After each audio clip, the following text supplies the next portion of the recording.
Bom dia, pessoal. Tá todo mundo me ouvindo aí? Tá tudo perfeito?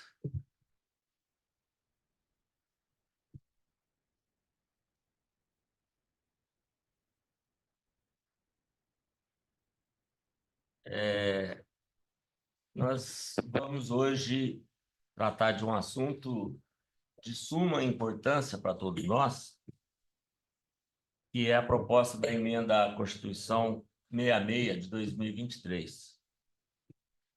Essa proposta, ela inicialmente reabriria o prazo para que os municípios parcelassem suas dívidas com a Previdência e estabelecia limites para o pagamento de precatórios. Posteriormente, a pedido da Confederação Nacional dos Municípios, foi introduzida emenda que adicionou a questão previdenciária a seu escopo para tornar mais rígidas as regras para a aposentadoria. A matéria foi aprovada em segundo turno no Senado, no dia 14 de agosto de 24, e foi remetida para a Câmara dos Deputados em 21 de agosto do mesmo ano, desse ano agora. E essa PEC nos preocupa muito e nós vamos tratar dela hoje. Aqui conosco o colega Fernando Matos, diretor jurídico do Sindifisco, e o doutor Nazário Nicolau.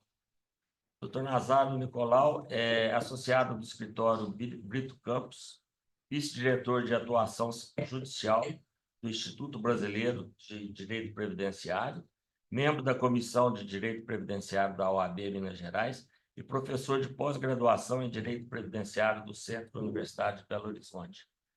E advogado, consultor do Sindifisco Minas Gerais. Seja bem-vindo, doutor Nazário. Muito obrigado, Newton. Bom dia a todos. Eu já vi vários nomes ali de gente que eu conheço, Paulo, a Marise, vi o Patini, dentre outros colegas aqui. Bom dia para todos. Imagino que muitos já me conheçam aqui de outros embates que nós já tivemos em relação ao governo e Previdência, nas discussões, inclusive em relação à nossa reforma da Previdência aqui do Estado de Minas Gerais. E hoje a gente vai discutir de um tema que vem nos preocupando bastante ante a situação jurídica que vem sendo proposta no Congresso Nacional sobre a nova intervenção da União nos regimes de previdência do país afora, dos quais o Estado de Minas Gerais também está incluído em relação a isso. E eu trouxe aqui um slidezinho para a gente apresentar, para facilitar os senhores compreenderem o que nós estamos discutindo, o problema que vem se alastrando e a necessidade de uma conscientização mesmo da carreira, da categoria e dos outros servidores Brasil afora, para que tentemos, nesse momento ainda, que é uma possibilidade política, de tentar construir com a Câmara Municipal, a Câmara Federal, a adequação do texto, ao menos para retirar o Estado e o Distrito Federal, em especial os estados, tendo em vista que o Estado de Minas Gerais, ele, mediante a proposta da própria Emenda Constitucional 103 de 2019, se adequou à Previdência, tendo em vista todas as peculiaridades do nosso Estado e das nossas carreiras. Ele, mediante a apresentação do governador, acordo com a Assembleia Legislativa e a participação afinca dos sindicatos, inclusive o Sindifisco na cabeça dessas discussões na Assembleia Legislativa, construiu um projeto com menos perdas, eu acho que o termo seria esse mesmo, do que o Serviço Público Federal. E é nesse sentido que nos preocupa, porque eu estou violando aqui pacto federativo, em razão de observâncias de interesses escusos de outros espectadores, que são um deles a Confederação dos Municípios, que nós vamos mostrar aqui, e é sobre isso, então, que a gente pretende falar um pouquinho. Então, o Dr. Newton ele já tinha adiantado o que nós estamos discutindo, é uma PEC, a PEC 66, de 28 de novembro de 2023, Olha o que ela trazia no escopo do seu texto, discutindo no Congresso Nacional. O objeto ali é literalmente o que está escrito lá na PEC. Ela abre novo prazo de parcelamento especial de débito dos municípios com seus regimes próprios de previdência e com o regime geral de previdência social. E eles tinham 3 pontos apenas que eles pretendiam adequar. Primeiro, alterar lá o artigo 100 da Constituição, que trata sobre precatórios, para limitar, então, a participação do orçamento para pagar dívida dos municípios. 2, prorrogar a desvinculação da Receita Municipal. Nós conhecemos a DRE aqui do Estado, lá é a DRM, e eles estavam prorrogando para 2032 a questão da desvinculação da Receita até 30%. E o último ponto deles é o parcelamento da dívida dos municípios com seus fundos de previdência, porque muitos dos prefeitos deixaram de fazer devido repasse financeiro para os seus institutos ou para os fundos de previdência, que gerou déficits enormes, inclusive de responsabilidade penal, né? E aí houve-se, então, esses acordões dos quais quem ainda não tinha conseguido fazer o acordão, ele estaria dentro desses 240 meses de parcelamento do déficit. Essa era a ideia encabeçada lá naquele momento pela Confederação dos Municípios, né, que é a organização de todos os municípios, como se fosse um sindicato deles, né, e que trouxe essa pauta lá. E a partir disso, então, houve as adequações. O grande problema é que em 13 de maio de 2024, ou seja, muito tempo depois, o texto é de 2023, em 2024, eles já tinham voto suficiente para aprovar aquela proposta e resolveram avançar. O que eu chamo de avançar, entre aspas? A Confederação dos Municípios vinha enfrentando, os municípios em geral, vinha enfrentando muita dificuldade de aprovar reformas da Previdência ante a organização sindical, né? Os municípios tinham uma pressão mais próxima, né, dos seus vereadores, e em razão disso, os prefeitos que apresentavam normalmente simplesmente a regra federal para esses municípios, eles tinham dificuldade, tinham que negociar com os servidores, e muitas vezes eles não queriam negociar.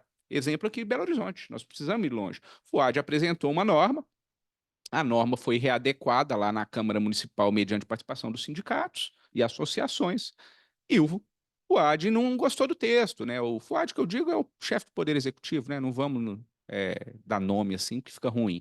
Mas o chefe do Poder Executivo não ficou satisfeito e ele retirou o processo de pauta para encabeçar um movimento nacional, porque ele não conseguiria aprovar o texto que ele queria, e das pessoas que coordenou isso foi o município de Belo Horizonte, né? E eles apresentaram, então, em 13 de maio de 2024, um texto novo, né? Que é o artigo 40A, que sequer ele existe hoje na Constituição, né? Então, a proposta deles era apresentar, então, um texto que obrigasse os municípios a fazer sua reforma da Previdência igual ou pior do que a da federal, sob pena de auto-aplicação da regra do regime próprio federal. Por que eles propuseram isso? Porque eles não estavam conseguindo fazer suas reformas e eles não queriam se desgastar. Então, ao apresentar esse texto da forma que se encontra, ou se atualmente discutindo, eles não iam fazer suas respectivas reformas e ingressava automaticamente a reforma do regime próprio em todos os entes federativos sem dificuldade. Essa era a ideia da Confederação dos Municípios quando apresentou esse texto. Vocês vão perceber que no texto não tem nada de Estado e Distrito Federal, porque os estados, quase todos, salvo engano, só são 2 que ainda não fizeram suas respectivas reformas, já resolveram seus assuntos.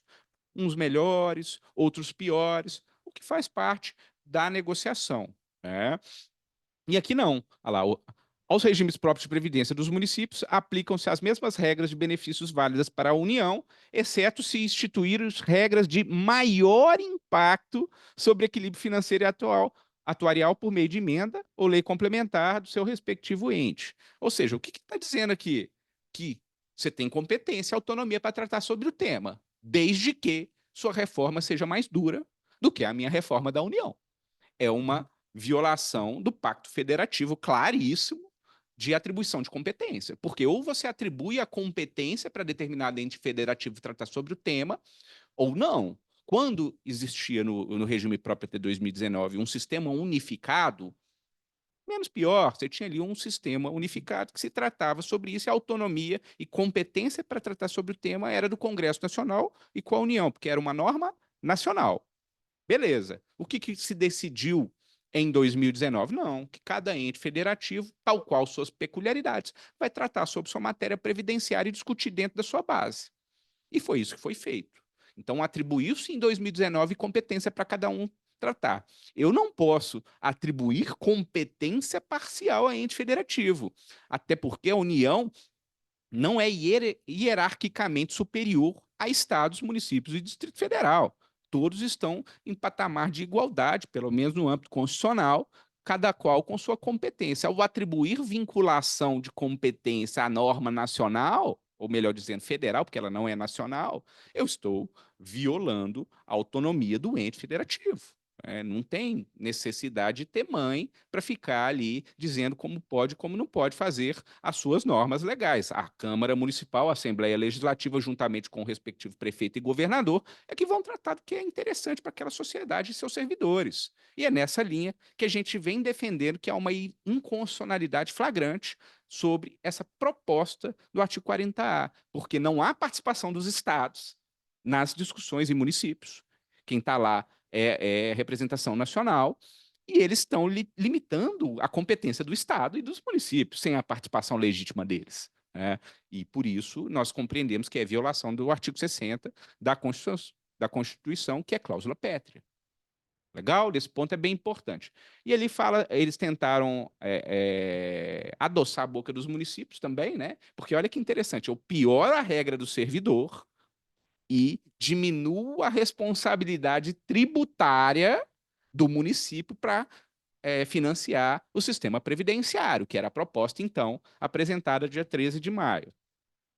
E aí nós chegamos no 14 de agosto, o doutor Newton falou aqui com a gente. O 14 de agosto nos surpreendeu, então. Por quê? Vocês perceberam que até agora, em nenhum momento, foi falado de Estado. Zero discussão de Estado. Quem está discutindo esse texto é a Confederação. O texto original era exclusivamente tributário, né, de parcelamento de dívidas, de viabilidade de pagamento precatórios. E aí houve uma adequação, uma alteração, colocando a previdência do município. Estamos discutindo o município. Eu entendo que é incorreto, mas está lá. E aí, no dia da votação, isso que nos surpreendeu e nos deixou assim, perplexo, em choque mesmo. Porque no dia 14 de agosto, eles fazem um acordo, né, dentro do Senado, ali, por óbvio, com a adesão do governo federal, né, me desculpem aí, mas é uma realidade. O governo federal lá, a presidência da República, o executivo, participou sim desse acordão, porque houve indicativo de voto da base governamental, tá, sobre o texto. Aí eles pactuam um novo texto para incluir estados e distritos federais no dia da votação, sem qualquer audiência pública, participação ou ouvir, mesmo o governador, porque não tem nenhum documento formal de governador falando sobre isso. E olha que eu estou falando do executivo, quanto mais dos representantes dos servidores, né? Sindicatos e associações, confederações, elas não foram chamadas à baila para discutir em relação ao Estado. E simplesmente eles alteram o texto, incluem os estados nesse momento e votam. E votam as duas sessões, ou seja, altera o texto mediante relator, votam as duas sessões de uma emenda constitucional no mesmo dia e aprovo, com 0 votos contrários. E isso nos preocupou muito, porque tanto a esquerda, centro, direita, todo mundo aprovou o texto. Olha que situação que nós ficamos. Por que aprovou o texto? Porque não teve um diálogo com os sindicatos para chamar a atenção, para discutir ali qual que é a necessidade de incluir o Estado de Minas Gerais, que acabou de se fazer uma reforma da Previdência para prejudicar o servidor público do Estado. E é nesse ponto que nós nos encontramos. Por sorte, o texto ainda não está aprovado de maneira plena, está na Câmara Federal. Claro, a Câmara, historicamente, é um ambiente muito mais difícil de se tratar que o Senado, e no Senado nós tivemos 0 votos favoráveis a nós. Então, na Câmara vai ser uma situação muito mais dura. Vocês podem ter certeza, né? O Lira tem ali votos suficientes, certamente, para aprovar essa emenda, e vai ser necessário movimento sindical, claro, aí o Sindifisco já está nessas discussões nacionais, tá? Quem acompanha aí a presidência e diretoria, eu venho vendo eles atuando de maneira afinca para tentar viabilizar a retirada do Estado, né? Porque não dá para salvar o mundo, né, gente? Vamos ser honestos. E a representatividade sindical nossa aqui é do Estado, servidores do Estado. Tá? A nossa prioridade, enquanto sindifisco, é resolver o problema do Estado, dos servidores do Estado de Minas Gerais, não do Estado de Minas Gerais, dos servidores do Estado de Minas Gerais, que, consequentemente, também vai resolver o problema do Estado de manter a autonomia do governador. Então, é nesse sentido que vem se tratando o tema. E o que aconteceu, então? Olha o que eles incluíram ali que nos preocupa muito. Eles incluíram o Estado e o Distrito Federal no texto, olha lá, os regimes próprios de previdência do Estado e do Distrito Federal que não se encontravam ali, né? E aí eles mantêm aquele texto, exceto se preverem regras mais rigorosas, vai se aplicar a norma da União. E eu vou dar exemplos aqui, todos os exemplos que eu trouxe aqui, para a gente poder fazer um comparativo, são de situações de gente aqui da carreira. Tá? São casos da carreira que a gente está trazendo aqui para a gente conversar. Tá? E esse resultado, com esse texto aqui, é um atingimento direto nas nossas normas, mudando-as para adequar à norma federal. Legal? Como é que nós vamos trabalhar? A colega está levantando a mão aqui. Nós vamos trabalhar abrindo agora, abrindo no final, no chat. Ana Paula, senão as interrupções ficam muito grandes. Se você puder fazer pelo chat, a gente prefere. Pode ser? Aí eu vou terminar também a explanação, e aí se for o a caso, gente pode até abrir. tranquilo. Então vamos em frente. Também não vai demorar muito, porque a ideia é a gente apresentar os problemas, tá? E aí, então, o resultado prático é atingir o Estado. Qual que é o momento que vai atingir o Estado? E aí é nesse ponto que nós vamos avaliar agora. Que após a aprovação, então, vai ter aplicação imediata? Não. E a proposta vem dizendo que tem 18 meses após a promulgação da emenda constitucional para a adequação do texto sob pena de auto-aplicabilidade. Então, ele deixa muito claro que para os estados, Distrito Federal e para o município que não fizerem a reforma da Previdência, ou seja, copiar a federal ou apresentar uma norma pior, vai se aplicar, depois de 18 meses, automaticamente, a norma federal. Tranquilo? Então, vamos trazer alguns exemplos aqui. Né? Os impactos, então, vão aumentar prazo que os senhores têm que trabalhar, porque vai aumentar pedágio, vai diminuir valor financeiro, tudo isso vai ser impactado, pensão, invalidez, todas as regras vão ser atingidas, senhores, e isso é muito importante para os senhores compreenderem, não é só o ativo que vai ser atingido. Quem tem direito adquirido vai poder aposentar com a regra de direito adquirido? Vai, legal. Ah, estou resolvido, minha família está tranquila? Não. Mesmo eu com direito adquirido, o meu direito adquirido é a aposentadoria. Se eu vier a faltar, a regra de pensão que vai aplicar é a vigente à época. Então, se já tiver vigente a regra da União, a minha regra é uma regra de pensão pior, ou seja, atinge aposentado, atinge quem tem direito adquirido nessa perspectiva de pensão, e, claro, quem ainda não preencheu o requisito vai ser mais atingido do que os outros, tá bom? Então vamos para o primeiro exemplo aqui, que os senhores vão perceber o problema. Né? Regra da esquerda é do Estado, regra da União, a da direita é da União. Essa é a regra geral apresentada. Como que funciona isso? Quais são as grandes diferenças, para a gente também não ficar muito maçante? Na regra geral, nós temos uma única diferença, que é a metodologia da média. Na carreira da magistratura e do MP, isso não tem tanta relevância, porque lá eles têm unicidade da carreira. Então, a média deles é uma média boa de qualquer jeito. Aqui, não.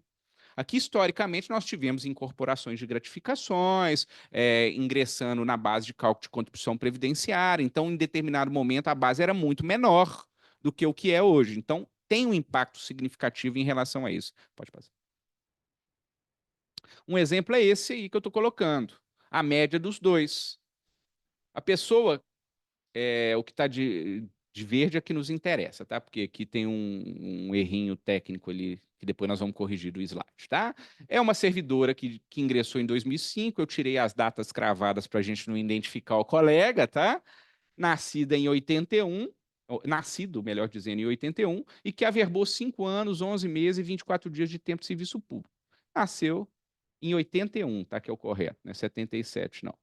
E isso gerou para ele uma média aritmética, a mesma pessoa, ó, com a média normal, 23.618. Com a média nova, dá 18.483. A diferença é de R$ 5.000 por mês para o resto da vida. É uma diferença significativa, especialmente porque mudei a média. E esse é um critério de um detalhe que essa regra tem de diferença. Veja bem, É muito grande esse prejuízo. Essa regra, que é a regra de transição de pontos, ainda é pior. Por quê? Porque essa regra em específico aqui no estado de Minas Gerais ficou muito boa, porque ela manteve a média aritmética anterior e ela paga 100% do valor apurado. Não tem discussão. O valor que apurei, eu pago. Na regra da federal, não. Olha que situação complexa. A regra federal vai exigir uma média que entra tudo e ainda paga 60% mais 2% por ano acima de 20, tá? Um detalhe dessa regra importante, quem entrou antes de 98, que tem aquela redução de idade de tempo que nós conseguimos manter aqui na regra do Estado de Minas Gerais, ela vai ser retirada. Não vai ter mais a redução de idade com o tempo. Olha que situação complicada para gente que vai gerar isso. E claro, a pontuação exigida na União é maior do que a nossa. Coloquei ele 101,91 hoje, enquanto o do Estado aqui é 189. Então, nós temos perdas diretas também de exigências maiores, de ter que trabalhar mais um pouquinho e ter esse valor. Mas olha que interessante, um caso aqui de uma colega que entrou na carreira, esse aqui que está correto, ó, 1977, 2013, olha lá. A diferença da média de um para o outro.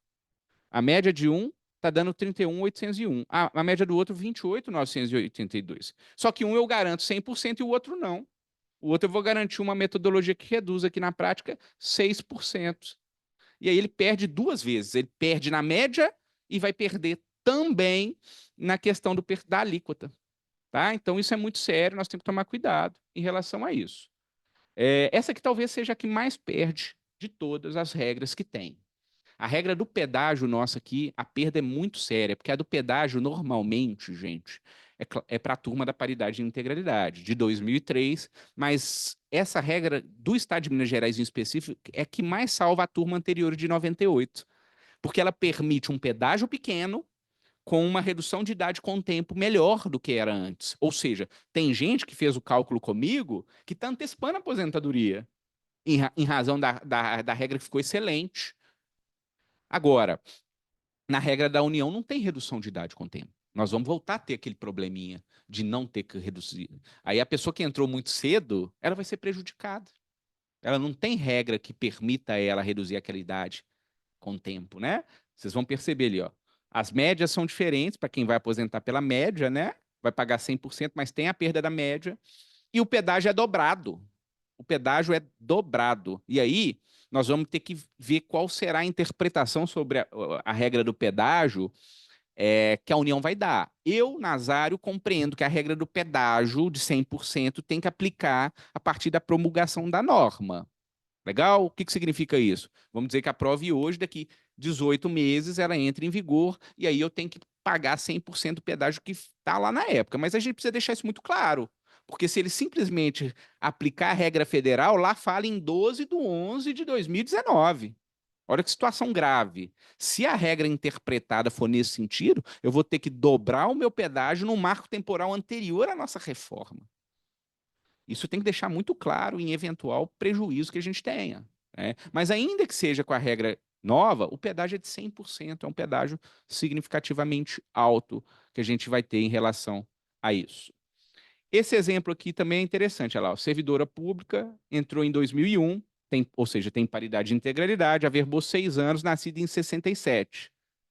Ela, esses 6 anos e pouco dela também é de serviço público, tá? Então, o marco temporal dela dá 16/2/98 e ela pode, eventualmente, reduzir a idade. Mas o problema específico dessa regra é o seguinte, o pedágio dela aumenta. E aí, ao invés dela aposentar aos 59 anos e 5 meses, que é o planejamento dela, tá pertinho, ela vai aposentar aos 61 anos e 5 meses. Você imagina a pessoa ter que ficar ao final da carreira 2 anos a mais do que o que ela já vai ficar mais, né? Porque a gente já sabe disso. A regra do Estado já fez as pessoas ficarem a mais. Ela ainda vai ter mais 2 anos que vai ter que ficar em relação a essa regra, que é muito sério. A da incapacidade, o grande problema nosso aqui no Estado em específico é a média aritmética.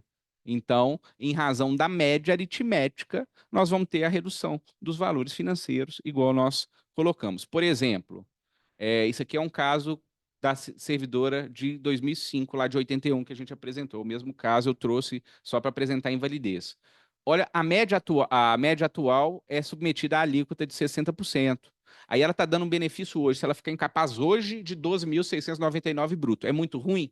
É muito ruim. Ninguém está dizendo que é bom. Agora, se a proposta da PEC passar, a mesma data, a mesma regra cai para 8.198.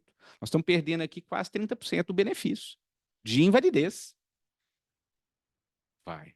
É isso mesmo, Milton. A situação, a gente está percebendo aqui que em nenhum momento a gente percebe regra que melhora. Da mesma forma, a questão da pensão por morte, esse eu não trouxe exemplo, até para não ficar muito maçante aqui, que também vai perder 10% do valor do benefício de cara.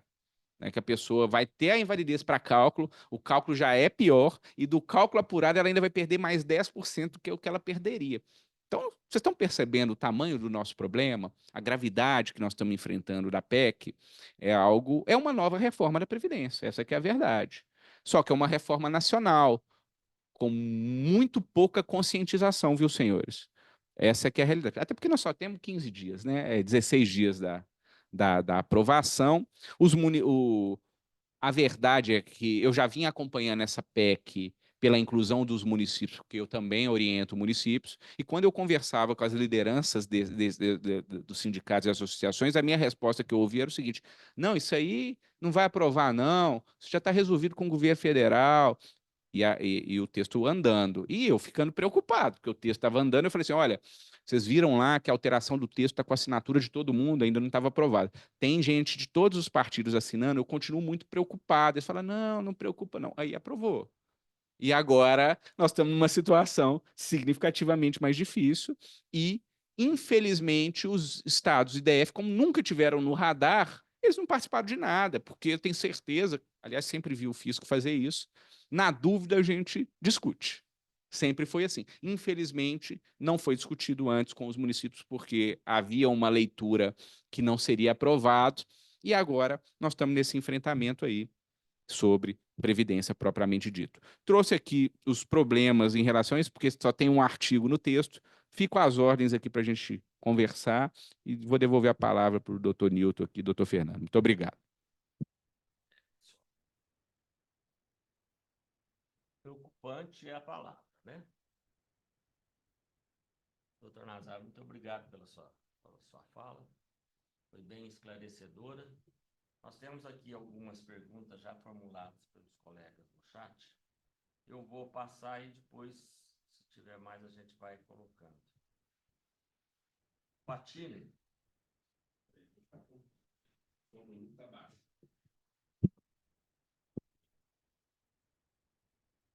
O Patini, Ricardo Patini, pergunta: se Minas Gerais não se adequar às regras da União, depois de 18 meses o Estado irá adotar 100% das regras da União.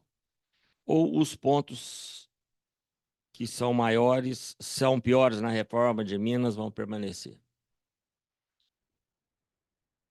Interessante. Da forma que se encontra, ele adota 100% da regra. Então, eventualmente, se tiver algum ponto pior do que a regra federal, ela automaticamente fica revogada. Porque ou eu mantenho a regra apresentando que o impacto atuarial, e é nesse sentido, tá? Que o impacto atuarial é menor do que o federal, e nesse sentido eu consigo manter as regras, o que não é o caso, tá? O impacto atuarial é significativamente maior com a manutenção da nossa regra atual, ou seja, eu preciso adequar para reduzir o impacto atuarial, e aí adere, então, toda a regra federal imediatamente após os 18 meses. O Marcelo Paiva pede para falar sobre os efeitos da PEC nas pessoas que migraram para o regime de previdência complementar. Em relação ao colega, qual que é o nome? O Marcelo. O colega Marcelo está perguntando sobre o impacto das pessoas que migraram. O impacto é um impacto menor, né? Vamos ser honestos nesse ponto. Por que compreendo que o impacto é menor, apesar de atingi-los? Que era uma das conversas que eu tinha com quem queria migrar naquele momento, né? Se viesse alguma reforma da Previdência a posteriori à migração, o impacto sobre essas pessoas seria um menor. Por quê? Porque só vai atingir até o teto do regime geral de previdência social, né? Então ele está submetido até R$ 7.786,20. Então, é sobre esse valor que as novas regras vão ser atingidas, ou seja, a média vai ser sobre isso, a pensão e invalidez vão ser sobre esses valores, então o impacto financeiro na vida dessa pessoa vai ser menor. A única coisa que vai atingir ele mais drasticamente é em relação à eventual exigência de ficar mais tempo, porque essa não tem solução. Mesmo quem fez a migração vai ser submetido a ter que pagar um pedágiozinho um pouco maior, a pontuação ser um pouco maior, mas financeiramente o impacto vai existir, mas é um impacto significativamente menor do que quem não optou pela migração. A colega Marise.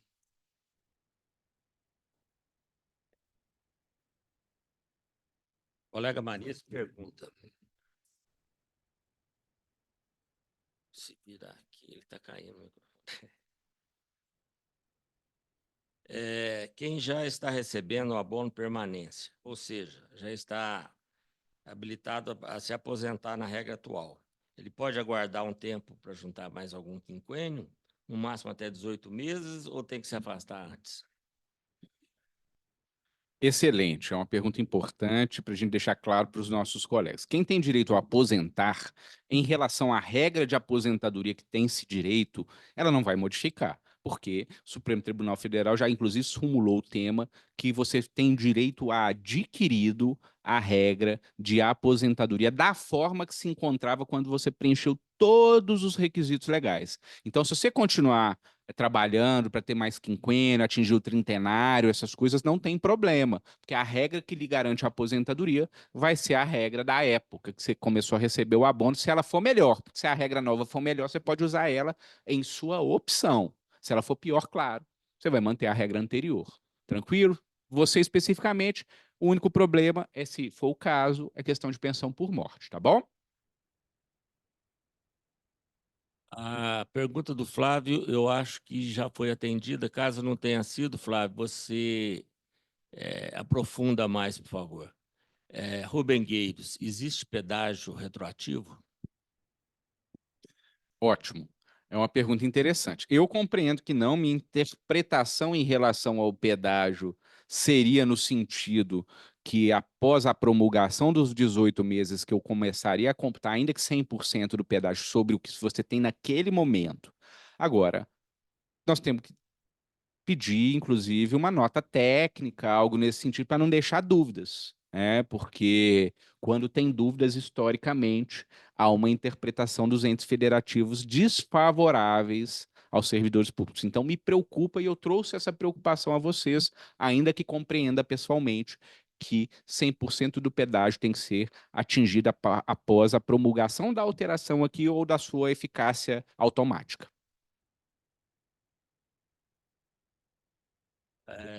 João Ricardo, eu também acho que a sua pergunta foi atendida pela pergunta da Marisa, mas caso não tenha, você reforça, por favor. Fernanda, quais os pontos da reforma que ainda serão julgados no STF? Digo, quais os pontos da ADIM estão pendentes de julgamento?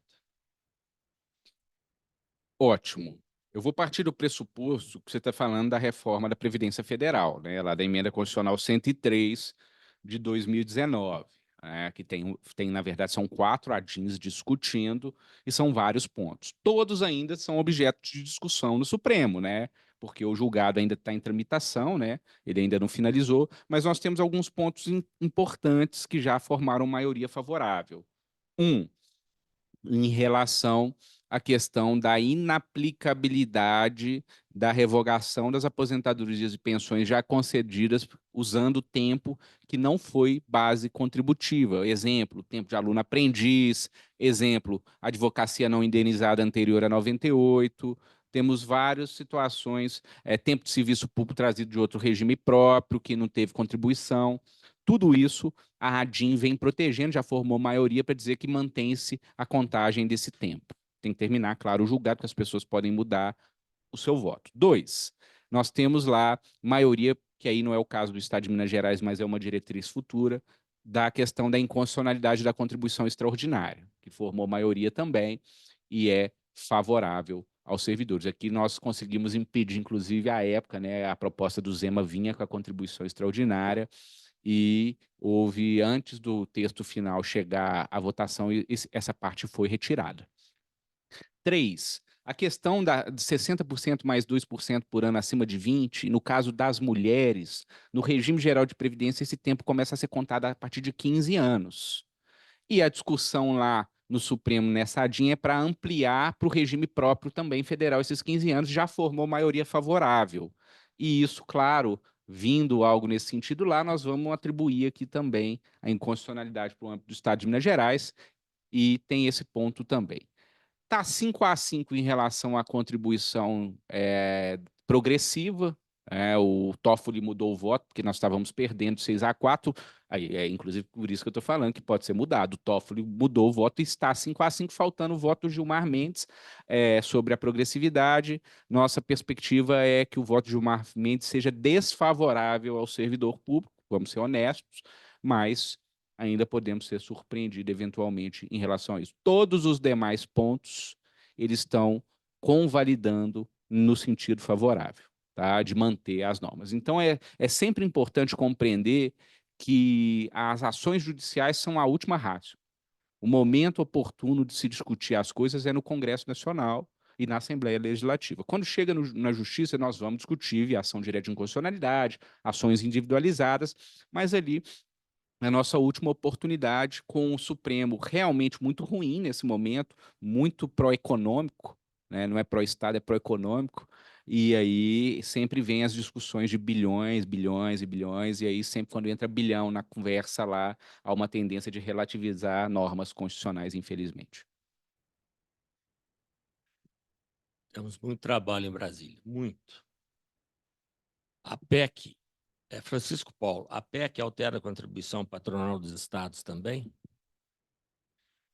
Em relação à contribuição patronal dos estados, não vem alterando, não, tá? Por enquanto, é só o município que vem sendo prejudicado, os servidores vêm sendo prejudicados, porque estão diminuindo a responsabilidade do ente federativo na participação do pagamento da Previdência, violando, inclusive, o que está escrito no artigo 40, né? Que fala da participação do Estado, do ente federativo, né? Dos servidores da sociedade para viabilizar o fundo. Quando eu diminuo a participação deles e aumenta o dano, entre aspas, ao servidor público, por óbvio, eu estou diminuindo a responsabilidade do ente federativo, e isso vem acontecendo historicamente e vem nos preocupando muito.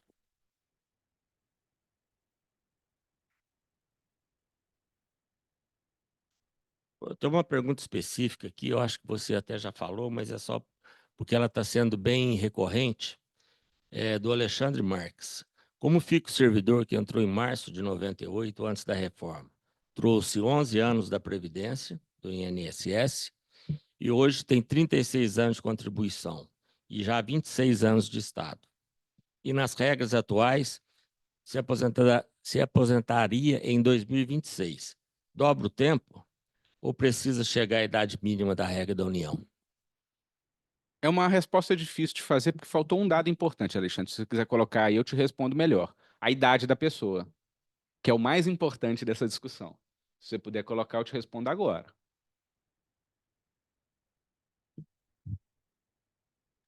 Ana Lúcia,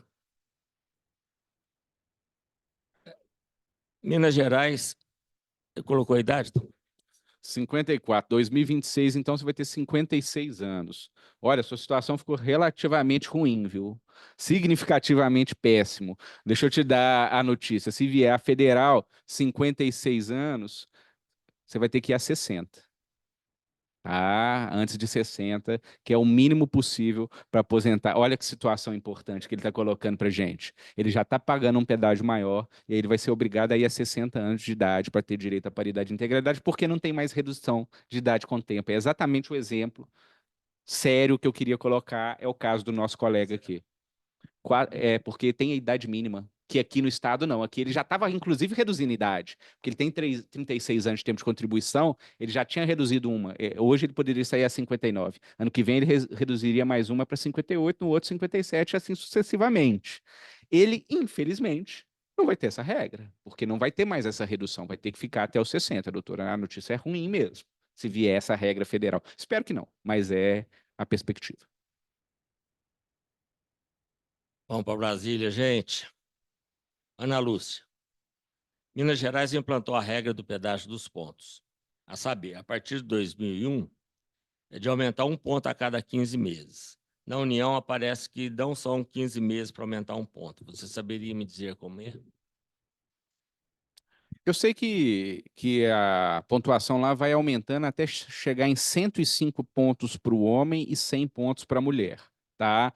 E hoje está em 101,91. Salvo o melhor juiz, é isso mesmo, está lá nos slides que eu passei, tem a data hoje que é 101. E aumenta todo ano um ponto. Aqui em Minas aumenta a cada 1 ano e 3 meses um ponto, tá?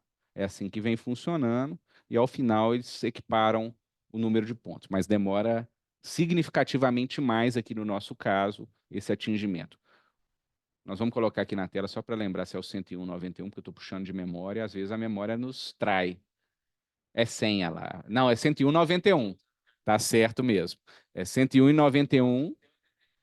Isso, é 189 aqui no estado, subindo um ponto a cada 1 ano e 3 meses. Lá está em 101,91, subindo um ponto por ano. Entendeu? Então, eles, além de estarem na frente na exigência de pontos, eles chegam na pontuação mais alta muito mais rápido do que a gente aqui, tá? Então, é uma preocupação para quem está no planejamento sair na regra de pontos essa norma. Marise Elerati. Quem já está aposentado será atingido pelo aumento da alíquota? Sobre alíquota previdenciária. Não tem direito adquirido a regime jurídico tributário, né? Então significa o seguinte: se houver aumento tributário, vai atingir todo mundo, inclusive o inativo. Mas o que te preocupa mais é se você tiver pensionista, tá?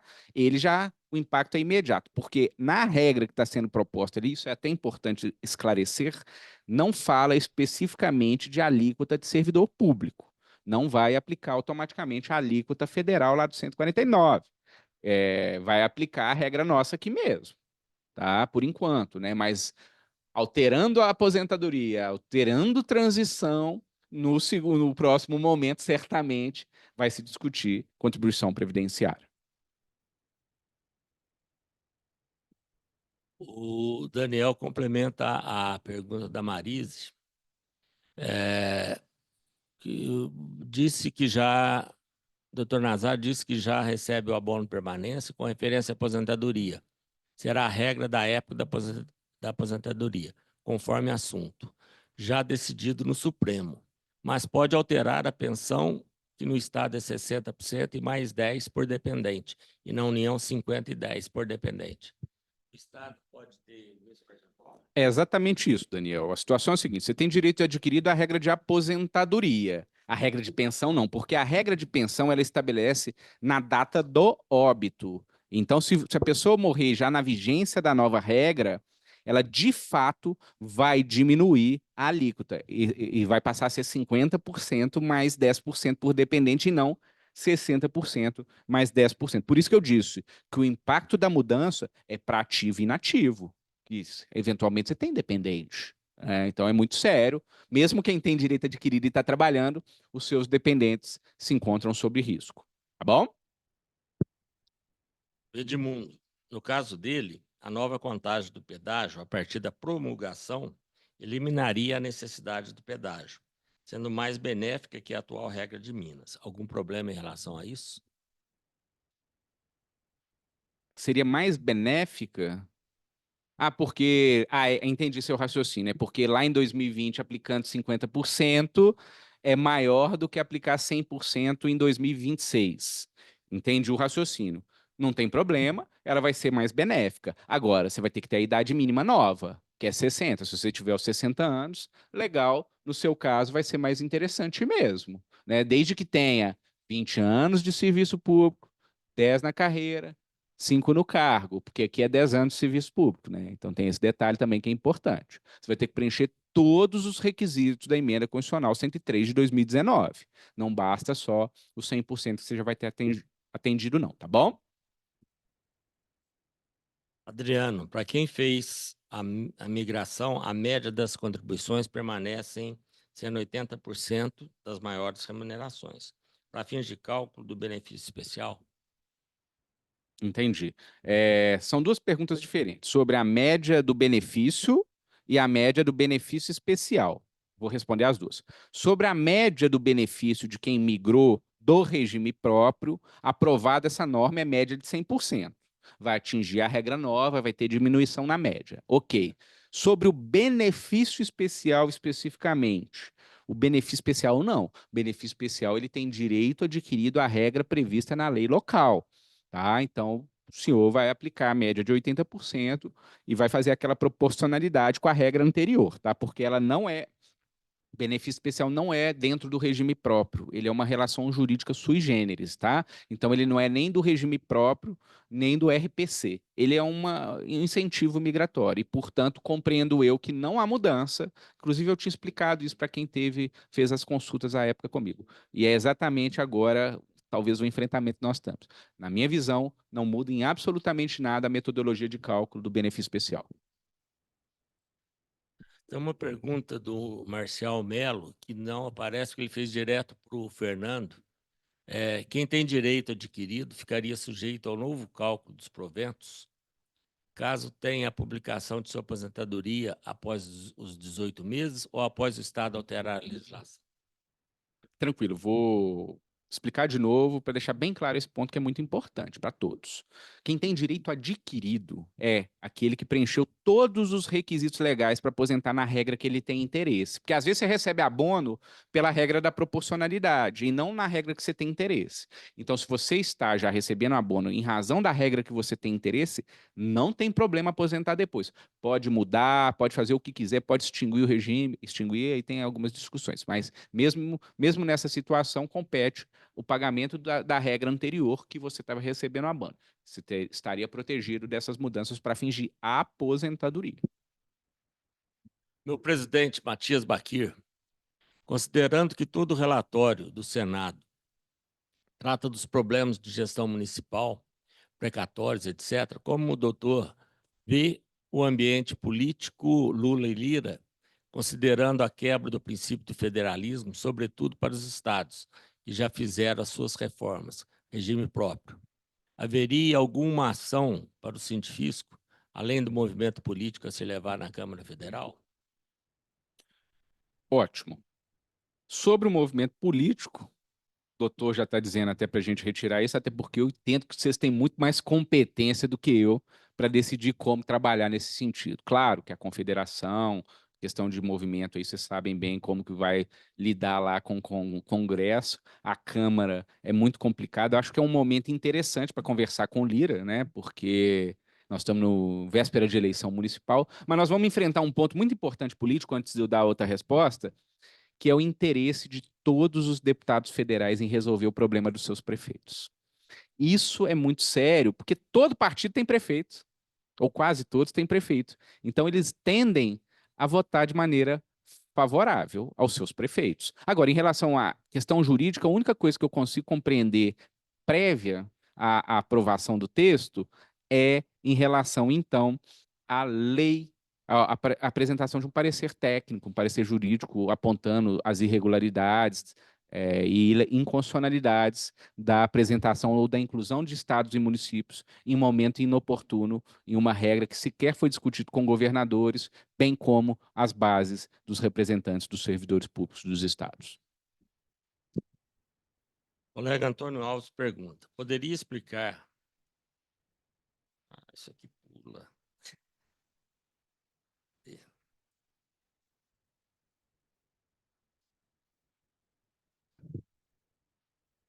Poderia explicar sobre uma possibilidade que parece estar na regra de diminuir o valor do abono permanência nessa reforma? Isso, se passar, obrigará muita gente a se aposentar, o que prejudica muito a continuidade da prestação. Sobre o abono de permanência, só para deixar claro, ele não obriga a redução automática, inclusive no Serviço Público Federal ainda é o mesmo valor da contribuição previdenciária, mas permite que cada ente federativo diminua os valores. Isso já é previsto. O Estado aqui optou por não colocar essa regra dessa forma, mas se vier um governador e alterar isso, nós vamos ser prejudicados. Então, nós temos que ficar de olho. É um texto que já tem essa permissão para o Estado fazer e inclusive, o texto do Zema era nesse sentido inicialmente, e isso é um ponto que ele foi derrotado para manter esses valores. Agora, é um ponto muito difícil de alterar exatamente pelo que o próprio doutor falou, né? Se você faz a retirada do abono de permanência, vai gerar um nível de aposentação em massa. Agora, não é para deixar ninguém em pânico, mas tem município do estado do Rio de Janeiro que não paga abono de permanência mais por causa disso. Ele revogou, não é nem que ele não paga 1 centavo, nem 10 centavos, não. Ele entendeu que a norma permite ele não pagar nada e não paga nada. Está judicializado lá, mas assim, existe precedente no país muito sério sobre esse ponto específico. Esses cálculos ali, dá para responder da Renata? Entrei em 96, tenho 52 anos, 30 de contribuição, 28 do Estado, 2 anos de BH, da Prefeitura. Poderia me aposentar no final de 2025. Com as novas regras, quando poderei me aposentar? Tá, vou partir do pressuposto que o seu argumento está todo correto, tá? Seu cálculo dá 2025. Se você fizer uma matemática simples ainda que se aprove hoje, não dá, vai dar tempo de se aposentar, porque nós já estamos no mês de agosto de 2024, agosto de 2025 dão 12 meses, mais 6 meses nós já estamos em 2026. Então, daria tempo de você preencher os requisitos legais antes da mudança. Agora, lembrando o seguinte: nós estamos falando de 18 meses de aplicação automática. Nada impede o governador de apresentar um texto para adequar antes, viu? Só para deixar bem claro. Aprovei a PEC amanhã. Se o governador Zema quiser mandar um texto depois de amanhã, ele pode, tá? E com vigência imediata, ele pode. Então, muito cuidado para a gente não ficar fazendo a conta só com os 18 meses, porque isso é o mínimo. Pode ser antes. Legal? Marco Pupim. Doutor Nazário, para quem tem filho especial, declarado inimputável, muda alguma coisa na pensão? Infelizmente muda também. Né? Ele vai mudar na base lá da média aritmética. Tá? A parte que calcula anterior para fins de invalidez, para chegar no valor, e aí depois paga 100% até o teto e 50% mais 10 do que passa o teto, ao invés de ser 60% mais 10 do que passa o teto do regime geral. Né? Então há uma mudança, principalmente na nossa carreira aqui, que vai diminuir o benefício dessa pessoa também, infelizmente. Ele continua com benefício vitalício, tá? Mas ele vai ter redução de valor, infelizmente. A do Marcelo, ele fala a respeito dos 18 meses, mas eu acho que o senhor acabou de responder. A partir da promulgação da reforma por Minas, entraria em vigor só após os 18 meses ou ainda teria 18 meses para atingir o tempo? E minha aposentação na série. É exatamente o que nós respondemos mesmo. Publicou a emenda, 18 meses. Se você preencher nesses 18 meses, tá ok. Né? Desde que o Zema não faça uma reforma que antes, tá? Aí tá tudo ok. Aí você vai ter direito adquirido igual todo mundo. Que só passa a aplicar a regra nova quando ela entra em vigor. E o vigor dela é depois dos 18 meses.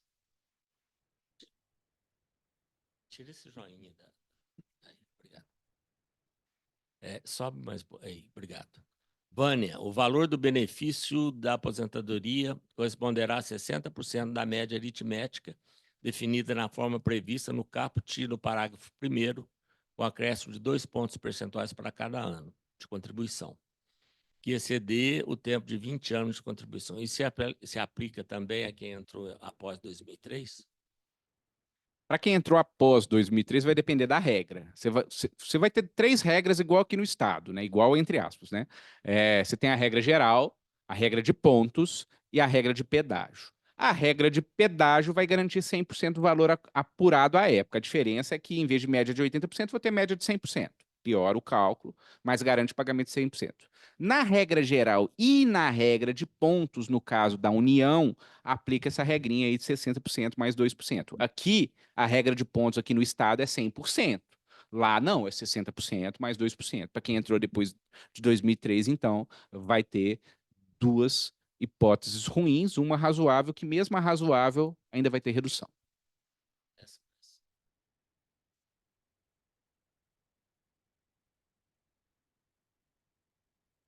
Ou adquiriu o direito em fevereiro de 2027, com 59 anos e 35 de contribuição.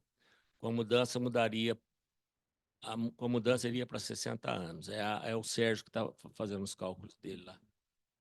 Sérgio, tem que dar uma olhada certinha para ver quando que você vai atingir. Porque na regra de pontos, para quem é mais antigo e vai aposentar com paridade e integralidade, tem que tomar cuidado. A regra de ponto vai te exigir 65 anos, então não pode fazer a conta com ela, não. Eu preciso fazer a conta com a regra de pedágio. Em 2027, que você vai preencher os 35, então em 2026 você vai ter 34. Talvez você tenha um pedágiozinho aí para pagar que dê tempo de pagar até os 60 anos. Mas os 60 anos é obrigatório, tá bom? Aí só para tomar cuidado, porque eu não vou cravar, porque tem que fazer uma matemática assim na ponta do lápis, mas vai estar ali entre 60 anos, um pouquinho mais, menos não dá. É no mínimo 60. A Marisa pergunta: como o regime de recuperação fiscal pode influenciar toda essa situação? Quanto pior, melhor. É, a questão do RRF aqui para nós, especificamente para a Previdência, é atrelado a congelamento de salário, que aí eu vou ter menos contribuição vertida para o fundo, né? E aí dificulta a melhoria da média aritmética para quem vai aposentar na média, o impacto de perspectivas de melhoria do salário para fins de compensação das verbas não incorporadas no futuro. Então, assim, claro que a RRF nos atinge aqui e nos atinge muito na questão previdenciária, né? Mas mais do que isso, há uma exigência da RRF, aliás, nós já estamos discutindo isso há alguns anos, né?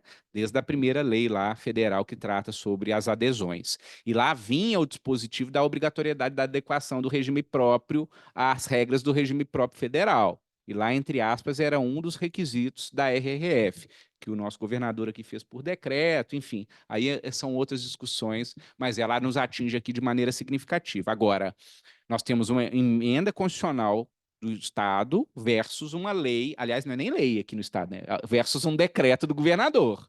E aí eu não posso exigir que o decreto tenha vigência versus a Constituição estadual, tem que ter uma mudança. E é um dos motivos também, senhores, e aí, para fazer um atrelamento, da regra ter uma aplicação automática, para facilitar o governador a adequar suas normas para fins de atingimento das regras para adesão da RRF.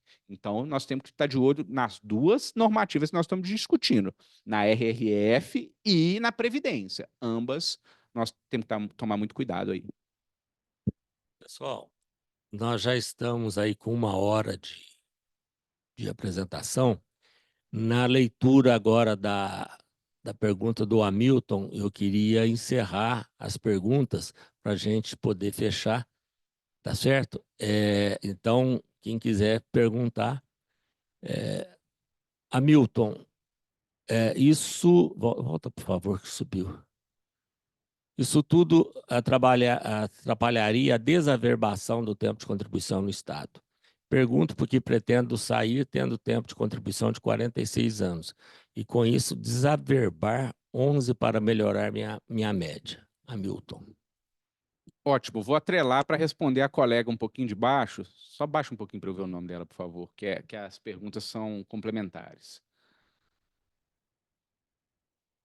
Vai aparecer. É que fala de 100% ali. Margarete. A Margarete também pergunta algo nesse sentido, a questão do descarte, tá? Para melhoria da média. Não tem problema. A média de 80% e a média de 100%, em ambos os casos, você tem direito de descarte. Como que funciona o descarte? Só para todo mundo entender esse ponto. O descarte, ele trabalha da seguinte forma: atingir o mínimo de tempo de contribuição necessário, legal, eu posso usar para descartar o que supera o tempo exigido. Ou seja, eu não posso pegar a regra de pontos que eu atingi na pontinha do lápis, lá usando 36 anos homem, e querer descartar um ano.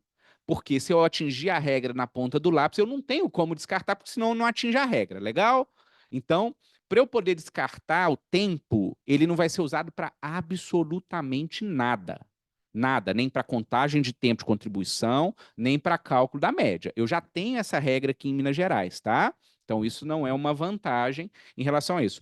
Isso é muito usado para o pessoal da média da regra geral, da regra nova, porque ele tem 60% mais 2% por ano acima de 20. E a exigência de tempo mínimo são 25 anos para usar aquela regra. Mas eu tenho 26. 26 vai me aumentar 2% só. Mas pode me piorar tanto a minha média que às vezes descartar isso e ficar com 60 com 70% ao invés de 72%, me gera um benefício melhor, tá? Então, nesse ponto é que a gente usa descarte. E tem que tomar cuidado, principalmente se for regra de transição, para usar o descarte é muito mais difícil. E um detalhe sobre desaverbação, só para complementar a pergunta do colega, desaverbar tempo e descartar tempo são coisas diferentes. Desaverbar tempo, eu posso oportunamente utilizar ele para me aposentar em outro lugar. O descarte do tempo, não. Então, o descarte prende o tempo aqui sem utilizar. Inclusive, a portaria 1467 de 2022 do Ministério da Previdência é claro nesse sentido. Descartei da média, não uso para nada. Não, mas eu quero desaverbar para usar em outro lugar?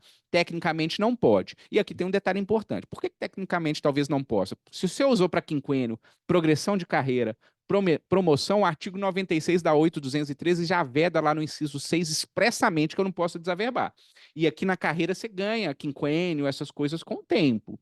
Se você entrou antes de 93, pode usar tempo privado. Dependendo da data anterior a 2003, você pode usar tempo de serviço público de outro ente federativo. Então, cada qual com o seu requisito. Se você não usou para nada e quer desaverbar, não recebeu abono de permanência, nem nada disso e quer desaverbar, desaverbe antes de descartar, senão você perde esse tempo, tá bom? Ficaram lá para cima, por favor. Aí.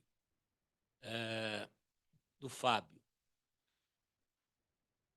Doutor Nazário, caso seja aprovada a PEC, já que o governador terá a oportunidade de voltar ao tema, existe alguma coisa que impeça o Zema de apresentar uma nova proposta de reforma, ainda pior que a federal?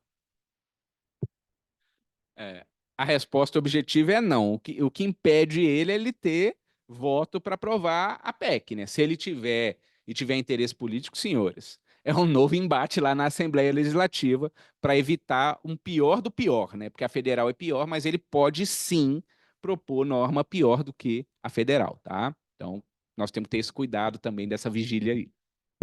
Tem um colega, não tem o nome ali, ele fala a respeito da questão dos 18 meses, ela ficou pouco clara.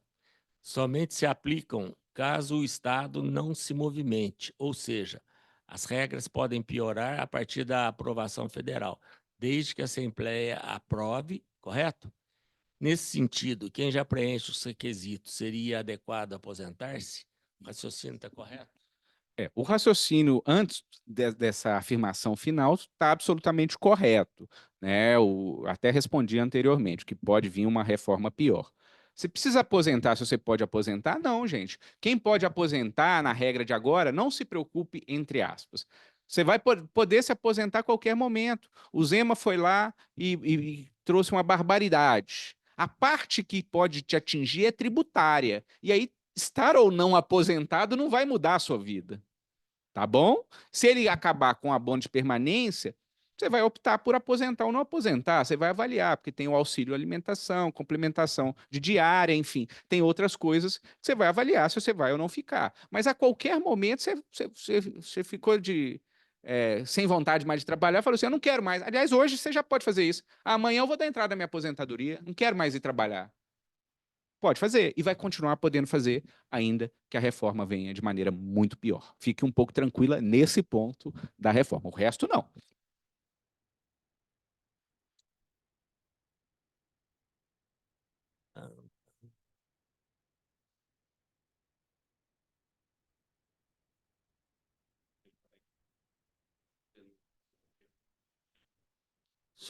Tá. A Margarete, é verdade. A Margarete, sobre a pergunta do Hamilton, quem tem mais tempo de contribuição pode solicitar o descarte? Já respondeu, é verdade. Do Fábio também pode descer.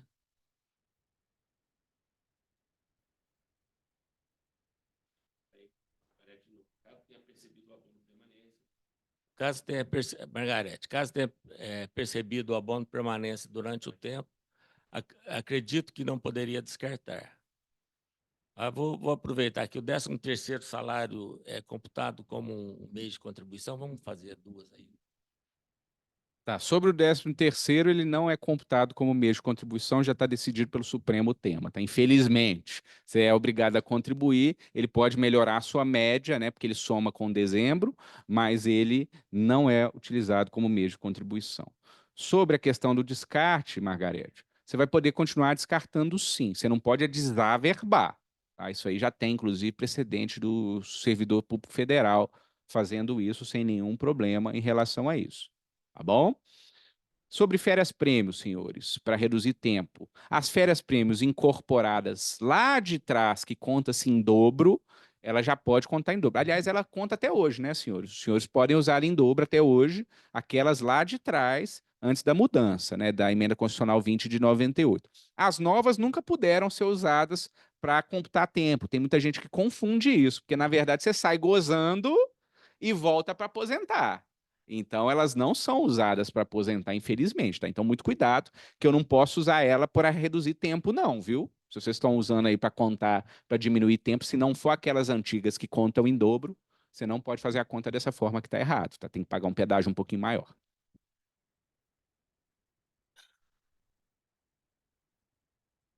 Eu queria saber como fica a minha situação, Tânia.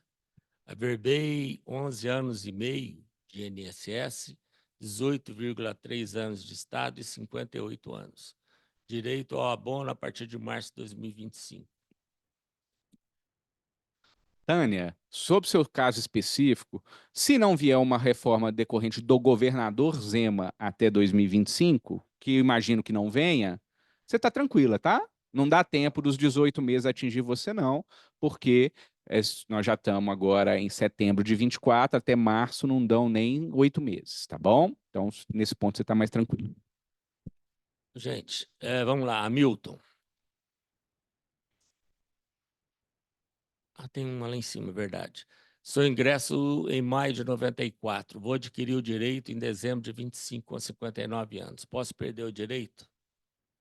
É sobre isso, se não vier reforma do Zema, vai dar tempo de você preencher o requisito, porque 18 meses ainda nem estão sendo computados, gente, porque não está aprovado na Câmara, tá? É só quando aprovar na Câmara e promulgar. Quando promulgar a emenda, a PEC, aí começa a contar os 18 meses. Eles nem começaram a contar. Então, no seu caso, se o governador Zema não apresentar uma reforma pior nesse interstício, tá tudo bem, você vai conseguir preencher o requisito. Hamilton, poderia explicar melhor o seguinte: se averbei tempo e somente é utilizado para tempo de aposentadoria, e já que tenho atualmente o direito, inclusive, ao abono de permanência, posso daqui a 10 anos desaverbar 10 anos? Ou seja, mantendo os 35 de contribuição para melhorar a média dos 80%, se ainda permanecerem? Ótimo. O exemplo vai ajudar eu a responder o que eu acabei de dizer. Se você recebe abono de permanência, a normativa não lhe permite desaverbar, ok? Ele vai ter que ficar no estado, mas te permite descartar para melhorar a sua média aritmética sem nenhum problema, se você tiver ali a pontuação atingida ou a regra de pedágio atingida. Só um detalhe: se você for aposentar pela do pedágio, e aí é que é o ponto-chave dessa minha explicação, se você retirar, se você for em tese descartar os 10 anos, você vai ter que descartar como se em 2020 você não tivesse esses 10 anos. Então, se for pelo pedágio, você não vai conseguir preencher, legal? Só para deixar claro esse ponto.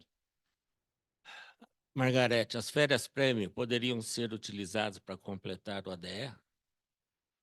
É adicional de... É o que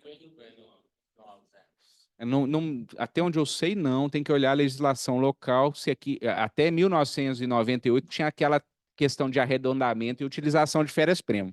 Não vou te responder cravando que não pode, mas a princípio entendo que não, tá? Vamos conferir depois a legislação, eu te respondo com qualidade. Pessoal, a gente precisa encerrar. Tem mais alguma coisa aí?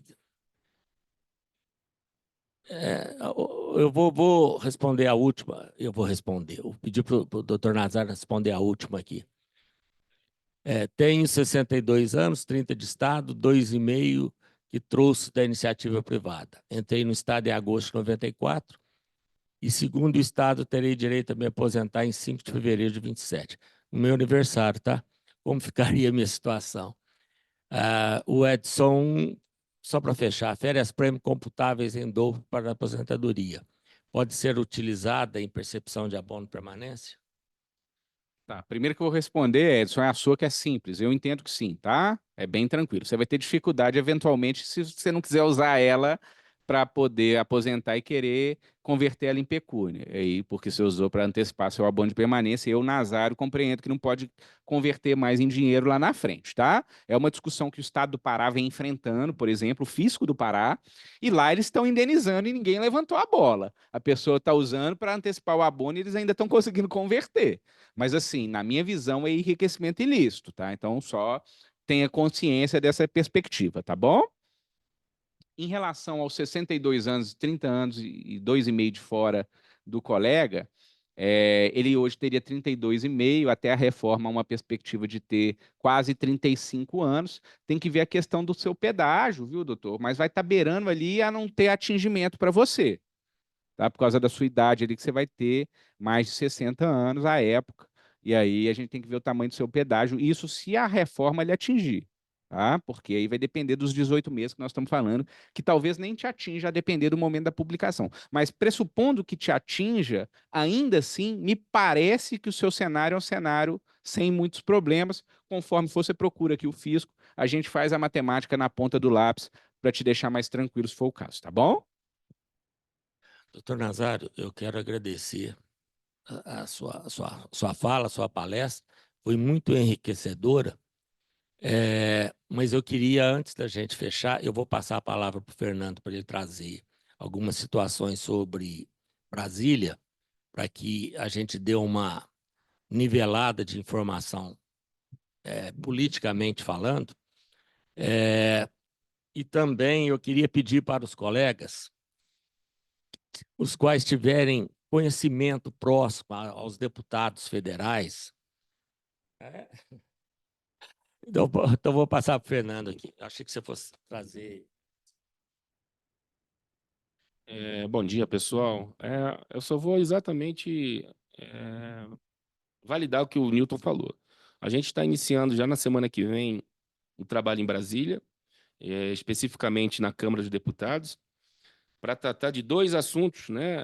Além do Propag, vamos tratar também da PEC 66. Então, nós temos muita coisa para trabalhar lá. E nós estamos falando aí de 308 deputados. Nós não precisamos deixar, no caso da PEC 66, né? Nós não podemos deixar passar 308 com relação a isso. Ou nós vamos precisar de uma emenda supressiva, de forma que nós vamos precisar de 308 votos para poder suprimir os estados dessa PEC 66. Não é fácil, tá, pessoal? Não é fácil. Nós estamos no momento agora de supressão. Então, o meu pedido é exatamente esse. Quem conhecer deputado federal, quem tiver contato, entre em contato com a gente. Vamos alinhar lá de uma visita a esse deputado. Vai essa pessoa com a gente. É importante que você que conheça o deputado, que vá com a gente.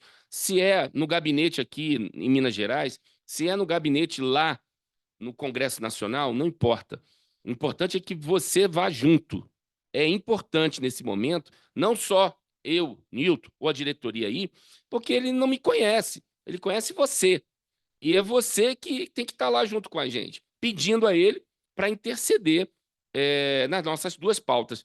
O Propag é a aprovação e a PEC 66 é a reprovação, ou seja, a retirada dos estados desse escárnio que foi a PEC 66. Então, eu conclamo a vocês, quem tiver deputado federal, a hora é essa, o momento é esse. Não acredito que será votado antes das eleições municipais. Mas a gente tem que começar a trabalhar agora, porque é muito deputado. Nós estamos falando de 513 deputados e precisamos de 308 votos. É muito deputado, tá, pessoal? Então, eu conto com a colaboração de quem tenha contato. Entre em contato com a gente e vamos juntos a Brasília ou mesmo no gabinete aqui em Minas Gerais. Tá bom, pessoal? Eu agradeço aí a todos. Foi muito boa a live. A gente pode trabalhar também virtualmente, é lógico, mandar os e-mails, os WhatsApps e tudo, mas esse trabalho corpo a corpo, olho no olho, ele é importantíssimo. É importantíssimo. Então, a gente, aqui do Cientifisco, conta com vocês, e não é só com os deputados mineiros, não, porque tem muita gente aqui que é de outros estados e tem ligação com outros deputados. Então, o trabalho é com a Câmara Federal como um todo, e a gente conta com o trabalho de todos. Doutor Nazário, para suas considerações finais, muito obrigado. Eu agradeço, então, a oportunidade aqui da gente dialogar um pouquinho sobre esse tema tão relevante e fico à disposição sempre para esclarecer pontos e temas relativos à Previdência aqui com os senhores. E um forte abraço a todos. Fiquem com Deus. Valeu, pessoal. Muito obrigado. Até logo.